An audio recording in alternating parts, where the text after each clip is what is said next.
Dying sucks, but death is wonderful.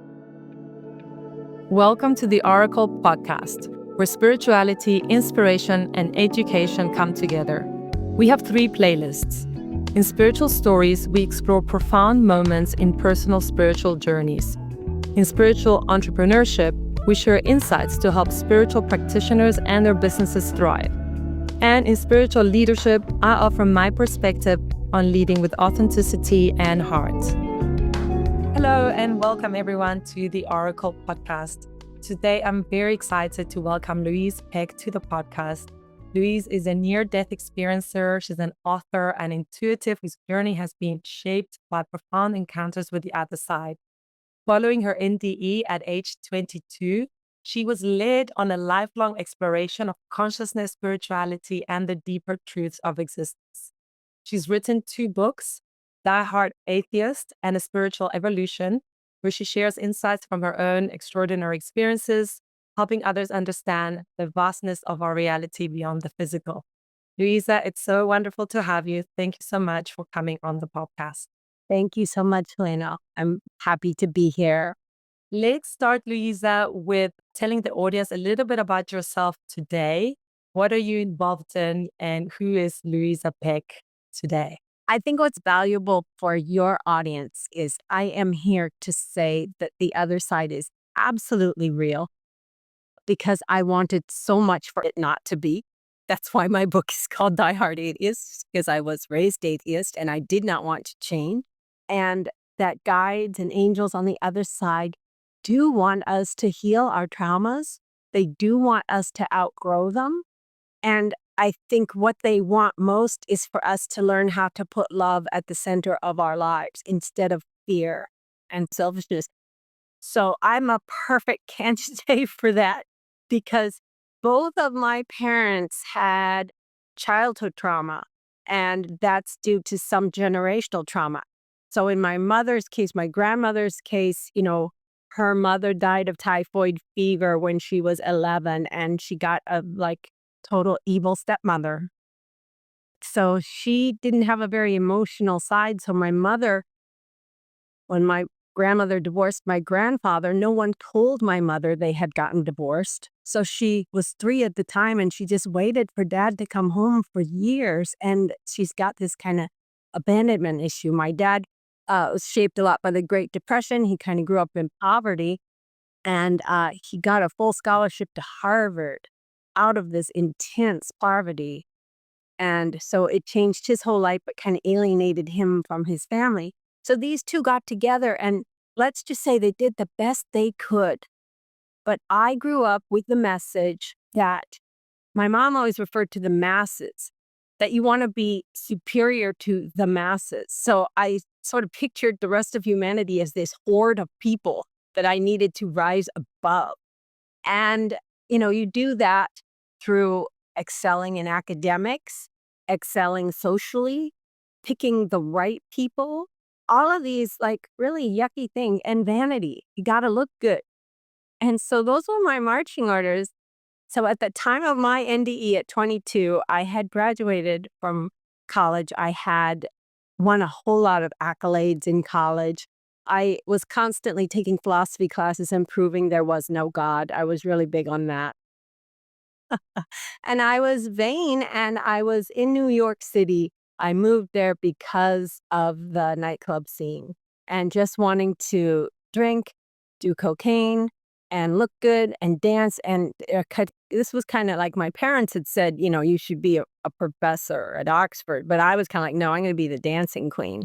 And so that was So I'm going to tell my near-death experience quickly. It's told in detail in my book and on a few other podcasts. So basically, we were at a nightclub. I was there with a friend who was a former coke dealer, and we ran out of cocaine, bought what we thought was a gram or half gram, I'm not sure anymore, of cocaine. And my friend knew it was worthless. He knew it did not contain cocaine, but it had numbed our gums when we put it there to test it before we bought it. My gums were still numb, so I thought it's gotta have something. Well, it was lidocaine. I would learn that later when I got sober and made a lot of friends in Alcoholics Anonymous and Narcotics Anonymous, a lot of them told me, not a lot of them too, um, told me that they used to cut cocaine with lidocaine back in the 80s, and that I was apparently sold pure lidocaine by somebody who didn't know it would kill you, or didn't care it would kill you. Wow. So friend said this is worthless, and he didn't take another line. I just snorted the entire pile with the thought that maybe it's mostly baby powder or something like that, but it's going to have some cocaine in it. Otherwise, I wouldn't be numb. So when it's ingested systemically, it shuts down your autonomic nervous system. So your heart, it's no more nerve impulses and, your breathing. So basically, I experienced some intense tunnel vision, then experienced a sense that there was no air in the nightclub, and I started panicking. My friend took me to the bar, and it was the bartender who ended up saving my life. He gave me a glass of water, and when I took a sip, I left my body, and it felt like to me like something, a blow under my chin. What was happening in the 3D world was that I was having a grand mal seizure all over the floor there, and then a cardiac arrest that lasted for 3+ minutes. But for me, I shot up through the air, and I had a sense of leaving my life as Louisa behind. And people think, oh, you'll be so sad to do that. I was like, sweet, I am so done with that. I don't want to do that work anymore, because my entire life had felt like a kind of tap dancing to please others. That's all I knew how to do. And so I shot up into this clear blue sky with immense sense of freedom. I arched my back and did a back bend, and I dove into this ocean that just went from horizon to horizon, perfect blue, no pollution, no plastic, no nothing. And I dove down into it. And each of these elements, air, water, then I walked to the land, and I saw an old house that was up on a mesa, and I knew right away that I had to be there, that was to do with me. So I never had to walk or trudge. I was on the beach, but then I'm at the bottom of the mesa. None of these things are really physically there. They're energetic representations of passing through layers of being. So when I got to the bottom of the mesa, all the rocks were covered with this disgusting green slime. So what was all the green slime? My mind then, I thought this must be putrid seaweed.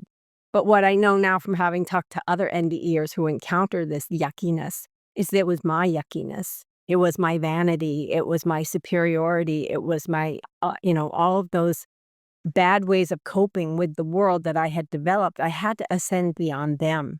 So I climbed beyond them. But when I got to the house, when I got to the door sill, I was only this high, and I didn't have a body. I was like a little camera, one of those cameras you carry on your helmet. You know what I'm talking about, a GoPro. I was like a tiny GoPro going over the door sill. And as I passed over the door sill, I realized, just had this huge kind of revelation that all my ancestors had passed through this same doorway. I could see the wood of the floor very close up, and I was just struck with how worn it was. It had those grooves in it that wood gets if many, many people walk on it. So I understood that thousands of us had crossed this same threshold, and that this was a kind of a way station. So my ancestors weren't there physically, or I don't know what to say, visually. I couldn't see them, but I could feel them. And I could feel my grandparents, great-grandparents. In life, I honestly didn't give a hoot about my ancestors. I was one of those people who it's just like, yeah, they're dead, they're gone, I don't care about them. But on the other side, they meant everything to me.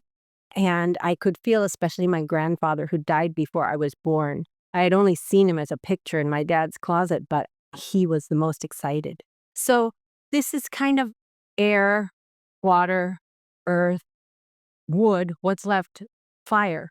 So I had knowing that there was supposed to be an armchair that all of my ancestors sat on and looked out at the view through this big picture window. And I thought, why isn't the chair there?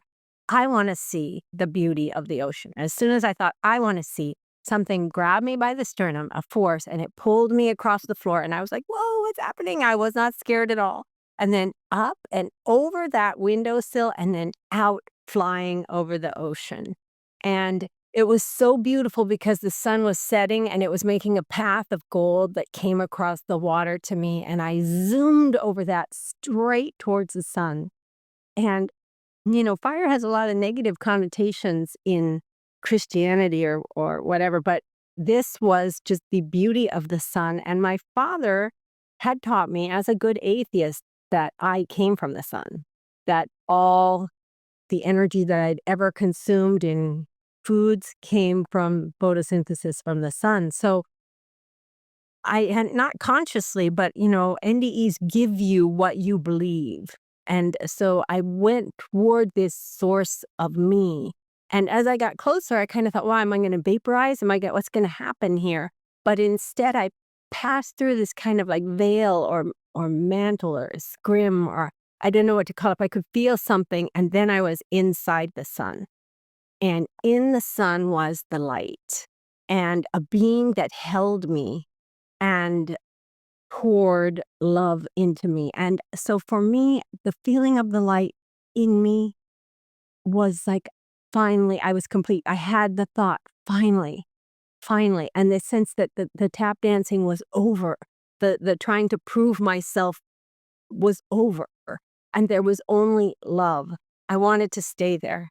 But then the figure that I couldn't see, but I could sense was holding me, it went black right as they said, you can't stay, you're not done. And I was like, what? I didn't even know there was someplace to go back to. I'd forgotten all about it. And done with what? It meant nothing to me. I was completely like, hey, you've made a mistake.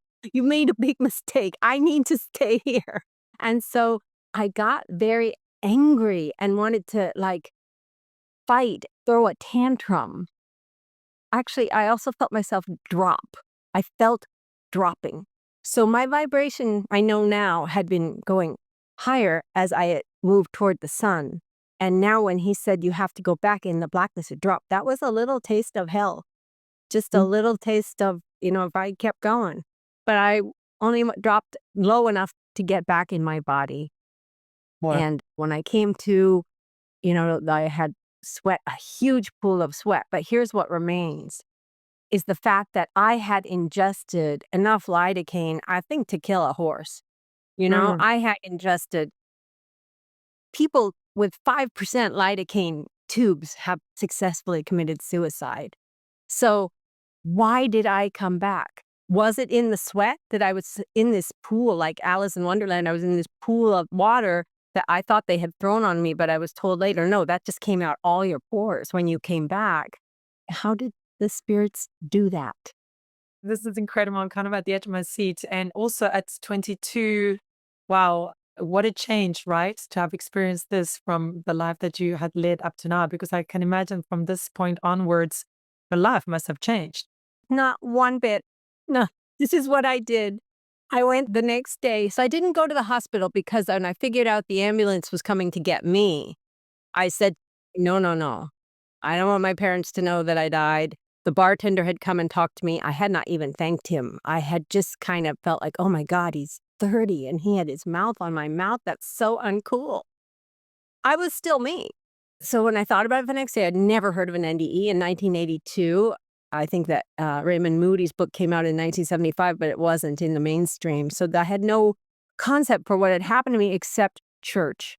And my father, from my youngest days, had kind of drilled into me that the church is untrue, the church is illusion, the church is a crutch, all of these things. So I sort of thought, okay, if I accept that this was real and that was like God, which I now know it was my angel, but I thought if that was God, I'm going to have to go to church. I'm going to have to stop drinking. I'm going to have to stop partying. I'm going to have to stop everything. So I was determined to make it a brain phenomenon. We didn't know about DMT then, and all these science people, material science, who are always saying, we figured out now what an NDE is. No, you haven't, because I left my body. I was not in my brain anymore. But that day after it happened was like, it had to be in my brain. And then I'd be like, well, what about that time when the voice answered, and the voice told you this was more real than anything back there, which had happened when I was zooming over the water. What about when it said, you can't stay? Why would you in your brain? And I was like, doesn't matter. Doesn't matter. It was a brain phenomenon. I call myself today an accidental medium because that angel that was holding me, he is my angel. And he, for whatever reason, wanted to break all the generational trauma. I come from a long line of alcoholics.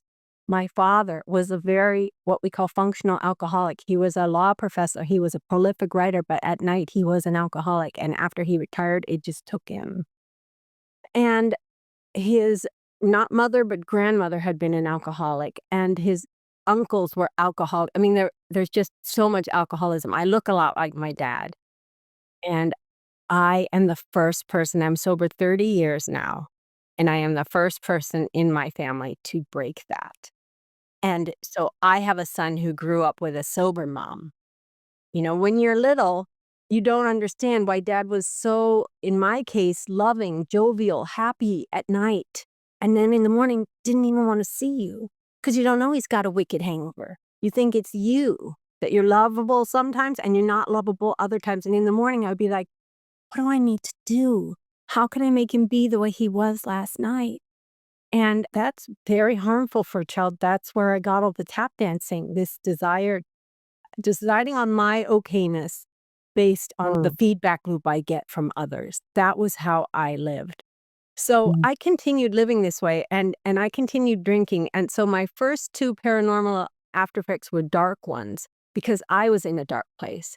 I saw a very unhappy ghost on the beach in Gloucester. He was so clear to me and so vivid in detail that I only knew he was a ghost because when I went back, there were only my footprints on the beach at 7 a.m. And then I knew my nephew was going to die. I didn't know during childbirth, but I knew as an infant.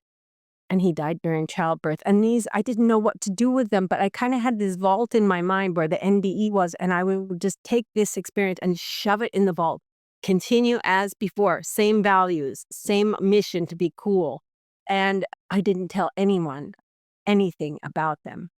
When I got sober was because I drove home extremely drunk. And as I stood outside the car after I got home, having driven through this kind of narrowing of the road where I saw just reflector signs everywhere and I was so wasted and I was near my bottom alcoholically. So I just thought, I don't care what happens. And I drove through at 80 miles an hour, blasting the radio, smoking my cigarette, like feeling cool. And I got out of the car at my house and my thought, with my values, you want to see I hadn't changed. My values, I said, I drive like such a badass when I'm wasted. And then Ignacio spoke to me and he kind of shot this bolt through me because it was a bolt of knowing we all have these kind of R's of membranes of energy around us that separate us from the spirit world so that we can function independently. Same as a cell has a hydrophobic membrane, we have a God-phobic membrane so that we can make our own, we can have free will. If we didn't have this around us, we couldn't have free will. So he had to yell, spiritually yell, loud enough for me to hear it in spite of all my vanity, in spite of all my selfishness. And what I heard him say was two things, and they kind of unpacked as after a second, but it was, this is the last time I can help you, and you do know right from wrong. So I'd been going down this kind of highway to hell, nihilistic idea of life where it doesn't matter what you do. So I'd been chasing after this boy and being untrue to my partner and I just wrote in my journal, right and wrong are constructions by society. And he had been reading my journal. No, he had been reading my thoughts. And so he said, you do know right from wrong. And that is the point at which I began to change. Wow. And I want to hear that because I know you've had a long relationship now with this angel of yours who's been with you since then. What was the time period between the NDE and this last experience? So the NDE was in November of 1982, and I got sober at the end of January 1995. So I'm terrible at math. Is that 12 years or 13 years? I think it's 13 years. Anyway, it was a long time. then, even then, I walked into my first AA meeting and I was a lesbian then with all this like buzzed hair and leather and just feeling like I was so cool. And the thing was, I couldn't quite place the atmosphere in the room, which Yeah. was love. It was love. And I was like, why does it feel good in here? And when people would share, they could spot me as a newcomer. I was shaking like a leaf. I was drinking coffee, I was smoking cigarettes and eating candy all at the same time. And they had empathy for me, and they Mm, wanted me to get well, as I do now for all kinds of new people. yeah. So there are many stages in my angel's path for me, besides just teaching me that I do know right from wrong. I have a kind of duo addictions. It's like cocaine I only took from other people, but alcohol was my main addiction. But then there was another, which was relationship addiction, and specifically infatuation addiction. So from infatuation, I could get high and I could feel this glow of energy when I was around the magic person.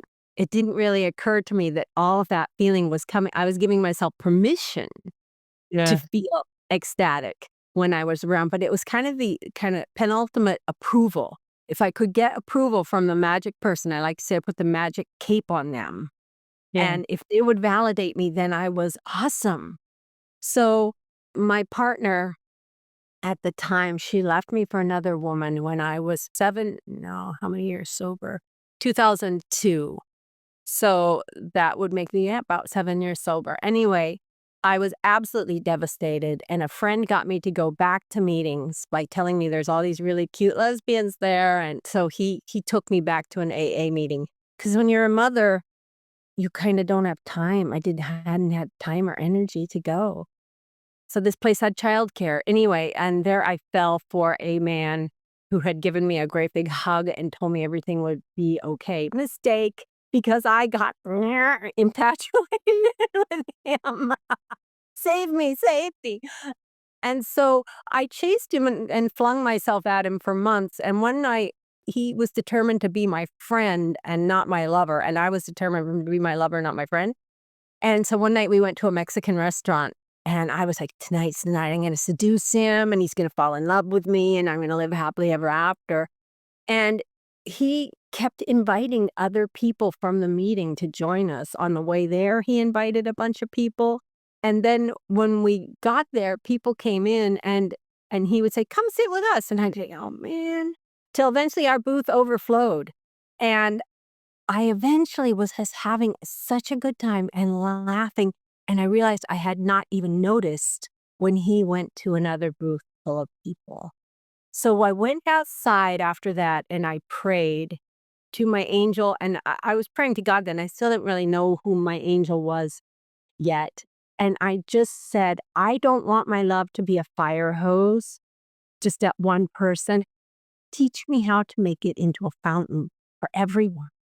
And this is what he said. So in my first book, I say I came up with this, but I would not come up with this. So I know now that it was Ignacio because it was very specific. When you're at an AA meeting and someone annoys you and you feel a little of annoyance from them, and there's lots of things that, if somebody's share sounds like pre-rehearsed to me, I'll be like, you chose practiced that in the car, didn't you? And or the, women who were very attractive and all the guys like, they'd be like, well, aren't you the cutest? I had all this yucky feelings. And so he said, whenever that comes up, you have to remember the person. And then after the circle breaks, after you say the serenity prayer, I want you to make a beeline for that person. And you have to learn 3 things about them.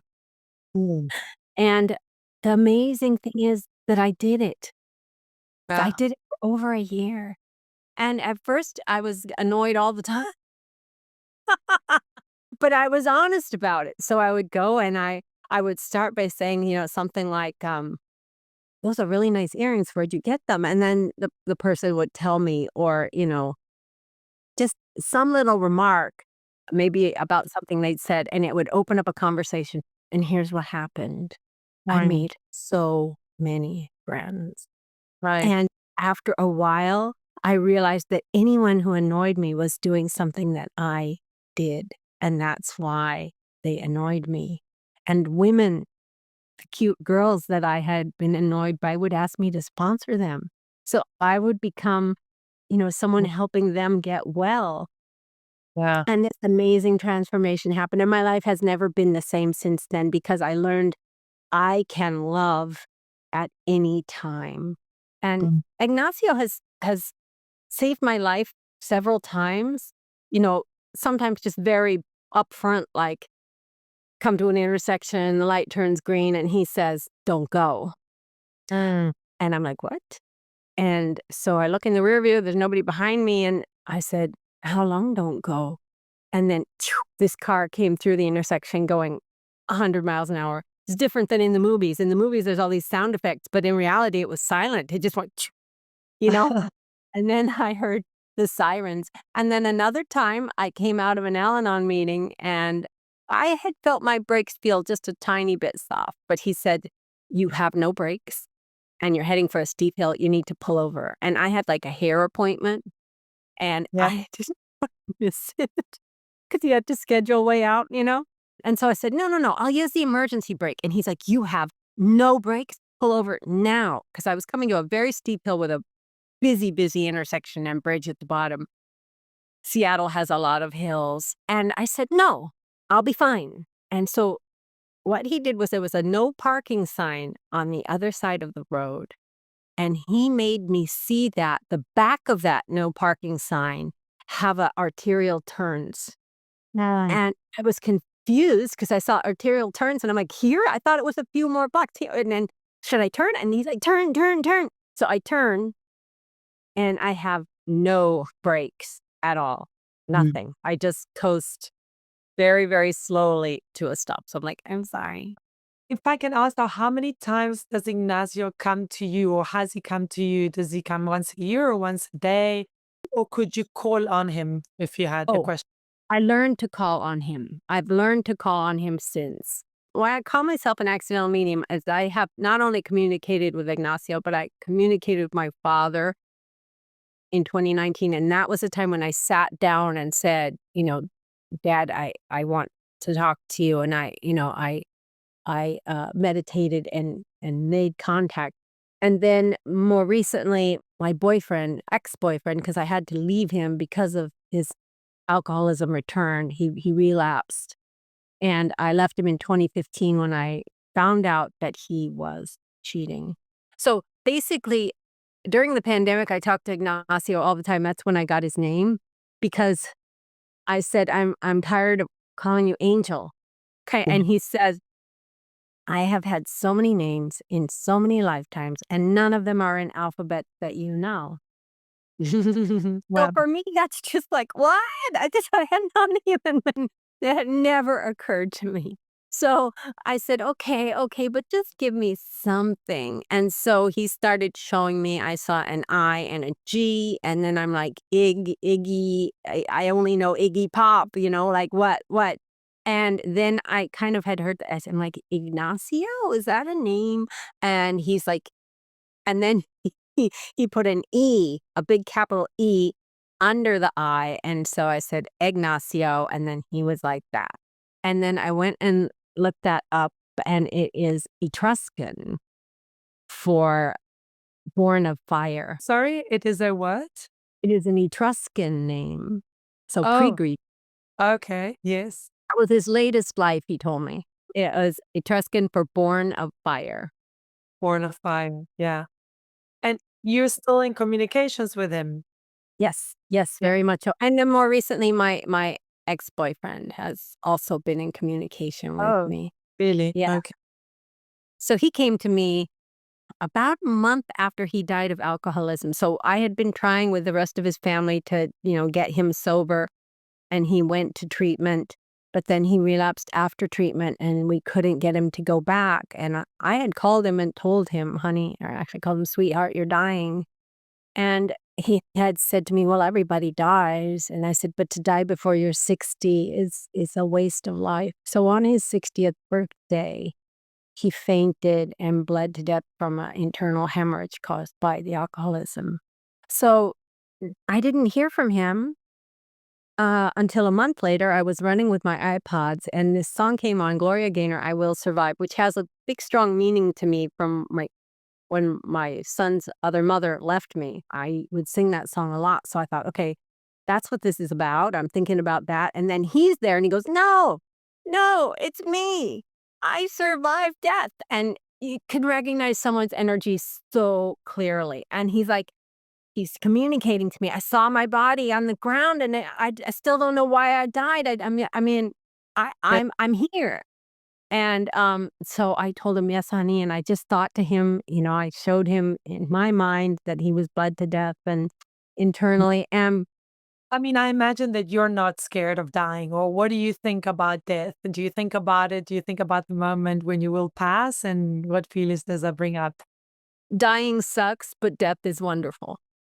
It's Yeah. kinda like birth is no fun, and dying is a little bit similar. When my mother was dying, she looked at me through her cloudy eyes. I had her hand, and she said, "My sister's here." And Yep. her sister had died 5 years before, and this guy at the hospital told me, he said, "Okay, she's gonna be fine." Once they have a guide, they are Mm, fine. And so, the people that you've loved will come for you. yeah, yeah, They absolutely. will say, "Here's the way," and you'll be happy to see them, and they'll take you to the light. So, I don't when I had breast cancer, I did feel fear of dying. I did. But a lot of life is not hunky dory. And every time I go through fear and pain and come out on the other side, I am wiser. Yeah. Louisa, amazing. Thank you so much for sharing the story, the journey. It Damn is it, I have much more, and it's in my book. You could hardly get me to shut up.